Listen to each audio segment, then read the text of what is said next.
And if you're looking for an edifying family outing, you might want to consider a trip to the Worcester Art Museum. The latest experiment there changes the way we experience the pieces on view. And as WGBH arts editor Jared Bowen explains, the museum just acquired as masterpiece that's considered a game changer. There's plenty to behold in the Worcester Art Museum's European galleries. Their 16th to 18th century Old Masters holdings give us an enthralling Caravaggio. They deliver us El Greco, painting in his finest form after landing in Spain. And they offer us a Rembrandt to leave you transfixed. But, says director MATTHIAS, WASCHEK, the museum recently learned visitors are racing through galleries like they're a highway. It was just something like 3 minutes that the average visitor was staying here. It takes you a minute to walk through this gallery alone. So the goal was to make this a gripping experience. WASCHEK recently oversaw the complete rehanging of the galleries, an effort the museum titled Remastered. But I love the title. It says this is work in progress, and we have absolute masterpieces in this gallery. And we are, as every installation, are giving our own personal spin to this. For WASCHEK, it is very personal.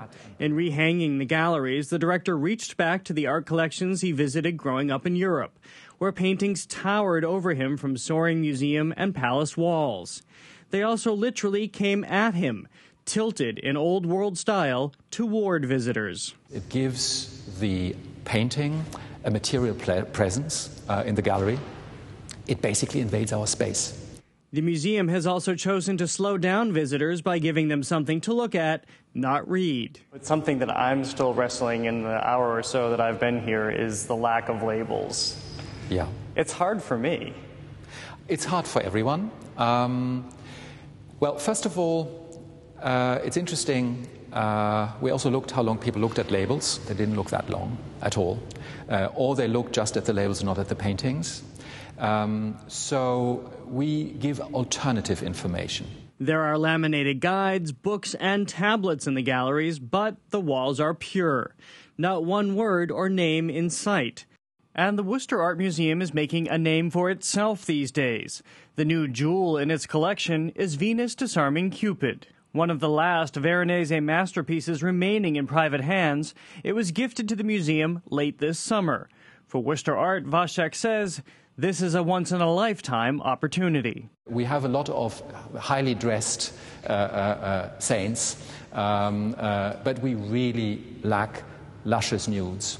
And we really lack the connection with another heritage of our Western culture, which is that of antiquity and of joie de vivre.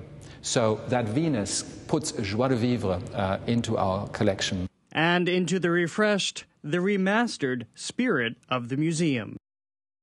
And Jared Bowen is here. Well, this is kind of radical. I love the idea of the tilting and the colored walls, but I really enjoy the written, all of it.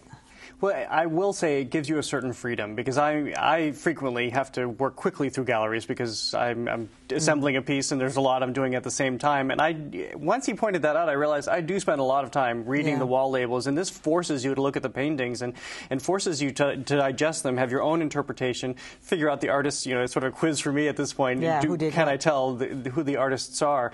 But you do see the paintings, I think, in a different way, and especially the new way of hanging them, I like that. the new old way of hanging them, where the paintings are coming at you. You do feel like you're immersing yourself in them, so it's very different. Where did that Veronese come from? It came from the mother of one of the Beastie Boys, of all people, Hester Diamond, an amazing collector. Her stepdaughter is on the board at the Worcester Art Museum, and she realized she could give this to the Met or some other major museum, because she is from New York, but she realized this would transform the Worcester Art Museum. It would not go into storage. This is a piece that, you know, one of the last remaining Veroneses. They don't have something like this in this collection. It changes the character in both the content and the financial strength of the museum to have a piece like this. So that Rembrandt is spectacular too, but you've got a story about where else that's going to appear? I just saw an early screening of American Hustle, new great movie that's about to come out. They shot part of it at the Worcester Art Museum, and that Rembrandt features prominently in the new movie. Is that another self-portrait?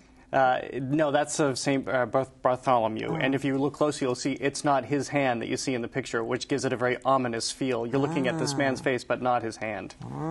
Tempting. All right, Jared Bowen, Thanks so much. And that is it for Greater Boston. Tomorrow night, he's a former lacrosse star turned venture capitalist who's running for governor. Jeffrey McCormick tells me why he wants the state's top job. Plus, how 3D printing is changing the manufacturing landscape. That's tomorrow. I'm Emily Rooney. Thanks for watching.